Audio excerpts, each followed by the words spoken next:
Hola queridas niñas y niños, espero que estén muy bien, qué alegría volver a encontrarnos en otra clase de artes visuales. Hoy comenzaremos con una nueva vanguardia, el surrealismo, estoy segura que les interesará. Pero antes, veamos nuestra retroalimentación de esta semana.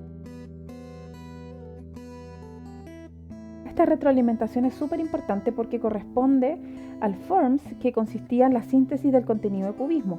Por eso nos vamos a extender un poco más de lo normal en esto, por favor pongan mucha atención. Si vemos los resultados generales, fíjense cómo la mayor parte del curso está en un desempeño que es medio, es decir, aproximadamente entre los 20 puntos de un total de 33. Y de hecho, si llevamos esto a una escala de notas, podrán fijarse que 20 puntos, que es lo que ustedes obtuvieron como curso, equivale a un 4. Estos resultados no son positivos, así que los invito a tomarse con mucha seriedad el estudio y a prepararse para la evaluación teórica.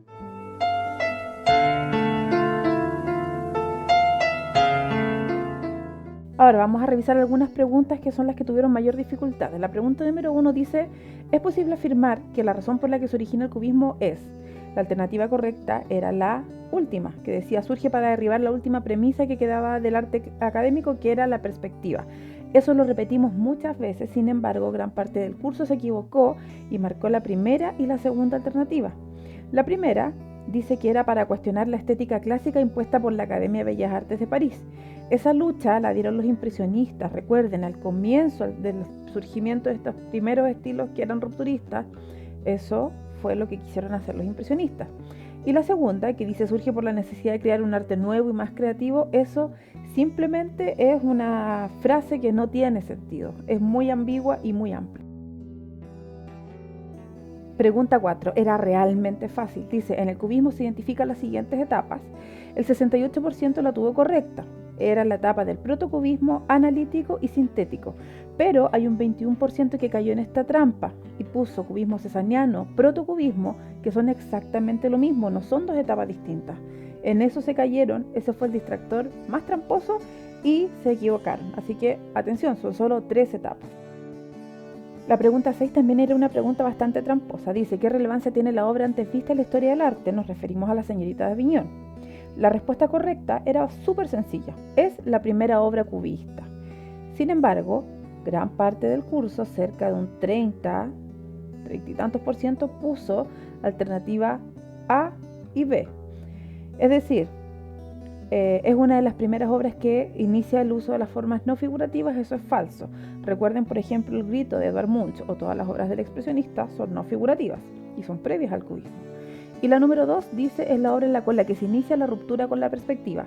También es falso. La ruptura con la perspectiva se inicia en el postimpresionismo con Paul Cézanne. En esta pregunta se debía verificar si las afirmaciones eran verdaderas o falsas acerca de esta obra, que claramente es del cubismo analítico. Y en esta primera afirmación dice que mantiene formas claramente identificables o reales. Esta definición o esa afirmación claramente me está hablando del protocubismo. Por lo tanto, esto es falso. Misma pregunta, siguiente afirmación. Dice: potencia las partes más significativas de la figura, rescatando lo esencial. Esa definición está sacada textual de los videos y nos habla sobre el cubismo sintético. Y esta es una obra analítica. Pregunta 12. Si tuvieras que exponer de manera muy completa sobre qué es el cubismo, ¿cuáles de las siguientes afirmaciones incluirías en tu explicación? En esta afirmación, que dice: su principal aporte con la renovación del arte tiene que ver con una crítica que hace a las técnicas, fue muy tramposa, la verdad. De hecho, si estuviéramos de manera presencial, yo creo que correspondería anularla. ¿Por qué? Porque más de alguno de ustedes, de hecho, cerca del 60%, podría considerar que la perspectiva es una técnica. Y en ese sentido, como no está tan claro el concepto, se generó mucho error. Así que yo creo que esta habría que anularla. Misma pregunta, siguiente afirmación. ¿Es el primer movimiento que crea obras no figurativas? Ya lo dijimos, no, lo no figurativo surge con el expresionismo. Del mismo modo, ¿es la primera vanguardia artística del siglo XX? Por supuesto que no, el expresionismo es la primera vanguardia. Seguimos en la 12, sus temas de inspiración se relacionan con la crítica a la sociedad y a la noción de ser humano de su época. Eso es más del expresionismo. El cubismo critica el arte en sí y la perspectiva. Y en esta cayó el 80% del curso. ¿Pablo Picasso, Break y Edvard Munch son exponentes del cubismo? No, Munch es expresionista. Finalicemos con la pregunta 16. Había que analizar la obra Naturaleza Muerta con botella de licor de Picasso y verificar si las afirmaciones eran correctas o incorrectas. Mirando la obra, claramente es el cubismo cesariano o de la primera etapa, más bien protocubista. Por lo tanto, la definición que dice acá abajo, que es una obra que se evidencia una geometrización de la figura hasta llegar a su forma geométrica básica, es la definición de protocubismo. Así que era verdadero. Terminemos con esta afirmación de la misma pregunta. Dice, en esta obra se muestran todos los objetos desde varios puntos de vista al mismo tiempo. Mírenla bien, ¿de verdad son todos los objetos? Ojo con esos adjetivos que son tan absolutos. Eso es falso, no son todos los objetos. Lo sé, así como se sienten ustedes, me siento yo. Solo les pido que estudien y practiquen para la evaluación teórica. Depende de ustedes cómo les vaya. Así que ahora vamos con la siguiente vanguardia.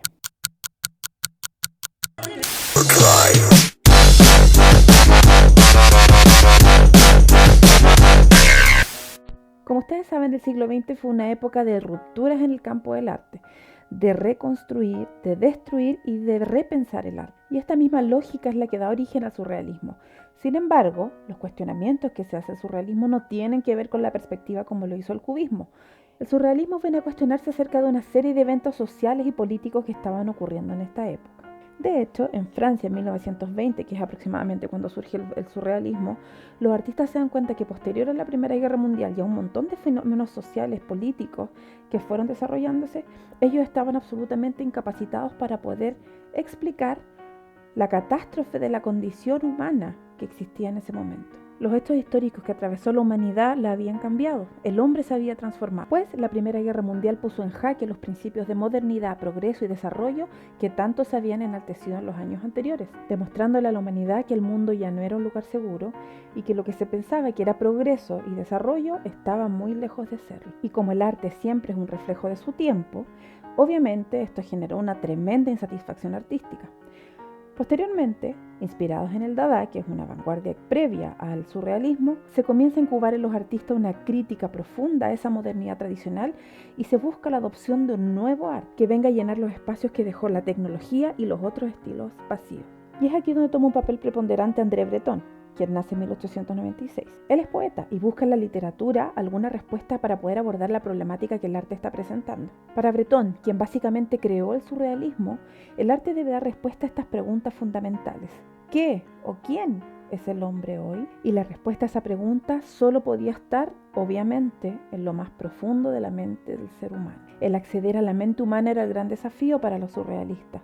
¿Cómo poder hacerlo? Y para ello descubrieron a Sigmund Freud. Freud es un médico neurólogo austriaco y es considerado el padre del psicoanálisis. El psicoanálisis es una técnica terapéutica o de investigación que busca resolver los problemas psiquiátricos de las personas. Y en ese sentido era la herramienta perfecta para los surrealistas para poder acceder a la naturaleza oculta del hombre. La clave del psicoanálisis es el inconsciente, esa parte de nosotros mismos que no conocemos, donde el terapeuta buscará encontrar las causas de las enfermedades mentales y a las conductas que son desadaptativas. Freud, en su teoría del psicoanálisis, plantea un concepto que es impresionante.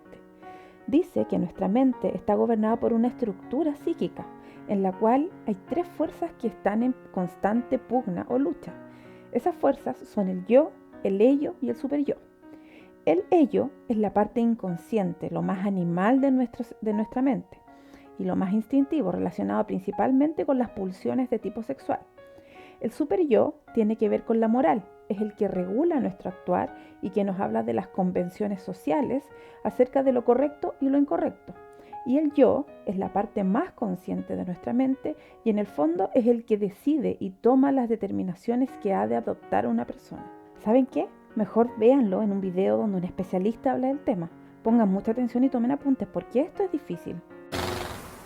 1. Sigismund Freud nació el 6 de mayo de 1856 en la región de Moravia, en el Imperio Austrohúngaro, hoy República Checa. Vivió desde los 3 años en Viena y pasó el último año de su vida en Londres, donde murió en 1939. Desde la adolescencia, Freud mostró interés por las humanidades. Estudió a los clásicos y leyó al Quijote en una versión del castellano sefardí. Por motivos económicos, optó por la carrera de medicina, especializándose en neurología en la Universidad de Viena. Junto con Marx y Nietzsche, Freud es considerado uno de los maestros de la sospecha, aquel que cuestionó la idea moderna de un sujeto que sabe todo de sí y actúa solamente en base a su voluntad y a su razón. 2. Las histéricas sufren de reminiscencias, señaló Freud aludiendo a que los síntomas histéricos eran expresión simbólica de recuerdos que habían sido suprimidos de la conciencia por resultar chocantes para el individuo. El trabajo con la famosa paciente de Joseph Breuer, Ana O, y otros casos que forman parte de los estudios sobre la histeria, publicado en 1895, ilustran el método catártico, una cura del habla basada en fomentar que los pacientes se curen hablando de sus síntomas. La propia Ana O le llamó a este proceso la limpieza de la chimenea. 3. El psicoanálisis, tal como lo conocemos, se inaugura con el abandono de la teoría de la seducción, la cual postulaba que el recuerdo detrás del síntoma histérico correspondía a un evento de abuso sexual. No creo más en mis pacientes neuróticas, dijo Freud para afirmar que tales recuerdos eran más bien deseos y fantasías inconscientes de las pacientes. Para la mente, desde aquí no equiparable a la vida consciente, un deseo o fantasía tiene el mismo estatuto de realidad que un evento o hecho objetivo. Uno es su mente. Uno enferma por aquello que en su mente sucede. En tal sentido, los síntomas, como cualquier producción mental, tienen un significado subjetivo y no son casualidad. 4. El estudio sistemático del funcionamiento mental inconsciente es el tema que ocupa el psicoanálisis. Pero, ¿cómo se accede a este dominio de la experiencia que funciona al margen de lo que racional y conscientemente sabemos de nosotros mismos? Para Freud, los sueños son la vía regia hacia el inconsciente. Ellos expresan de manera deformada o disfrazada nuestros deseos más ocultos y profundos. Así como en los sueños, en el chiste y en los lapsus se revelan contenidos de nuestra vida mental inconsciente. Por ejemplo, juro por Dios y por la plata es un lapsus revelador de intenciones no tan desinteresadas detrás del juramento por servir a la patria. 5. El método psicoanalítico busca aliviar el sufrimiento psicológico investigando la vida mental inconsciente. Para este fin, se invita al paciente a echarse en el diván y a asociar libremente reportando todo aquello que aparezca en su mente. El analista escucha y sigue la ruta de las asociaciones, interpretando los significados presentes en el discurso explícito del paciente, en los sueños, en los lapsus y en lo que está sucediendo en la misma relación terapéutica. 9. Freud postuló en 1923 el aparato psíquico estructural, compuesto por 3 agencias, el ello, el yo y el superyo. El ello es el continente de las pulsiones, mientras que el superyo, el de los estándares morales y las prohibiciones. El yo es la agencia encargada de mediar y dar expresión a los mandatos del ello, del superyo y de la realidad. Para ello se vale de los mecanismos de defensa. Para Freud, la defensa por excelencia es la represión. Gracias a ella podemos funcionar al margen de los aspectos que resultan inaceptables de nosotros mismos. Es la forma principal con la que lidiamos con la naturaleza conflictiva de nuestra mente.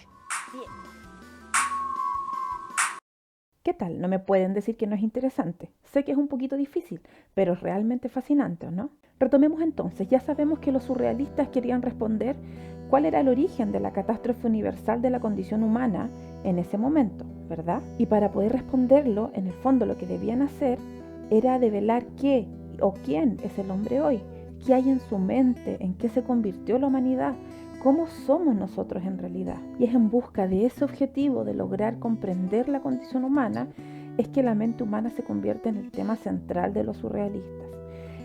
Temas principales como el aparato psíquico, el ello, el yo, el superyo, sobre todo el tema del inconsciente humano, de ese mundo que está oculto en lo más profundo de la mente, y los sueños, lo onírico, son el tema fundamental y la inspiración principal sobre la que se van a nutrir los surrealistas.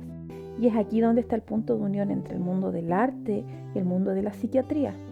Todo este poder y este bagaje científico que tenía la teoría del psicoanálisis es llevado al arte para poder responder las preguntas fundamentales de esta vanguardia. De esta manera, esta teoría emanada desde la psicología genera la conexión entre 2 grandes pensadores, Sigmund Freud y André Breton.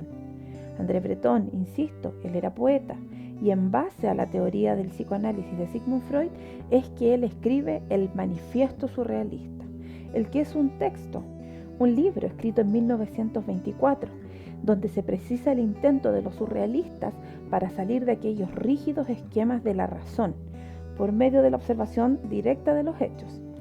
Lo que buscan es encontrar otros significados y vínculos más auténticos con las profundidades del yo. Para ello, como ya lo dijimos, se apoyarán en los descubrimientos freudianos que buscan examinar el mundo de los sueños y del inconsciente humano. Y de esta manera, con este texto fundamental, es que nació oficialmente el surrealismo. ¿Entienden, verdad? ¿Está todo claro hasta ahora? De acuerdo, entendido, that's right. Muy bien, entonces llegó el momento de hacer la actividad de esta sesión. En esta actividad vamos a trabajar de manera bien intuitiva, es decir, sin muchas reglas ni muchas exigencias técnicas ni teóricas. Lo que yo quiero que hagan es un dibujo, intenten pintarlo también, en el que busquen responder la siguiente pregunta: ¿qué se oculta en lo más profundo de tu mente? Una vez que termines, sube tu tarea al Google Classroom y completa el form de esta sesión. Intenta ser muy creativo, por favor. Eso es todo por hoy. Espero que esta sesión les haya gustado. Les envío un abrazo y espero verlos pronto.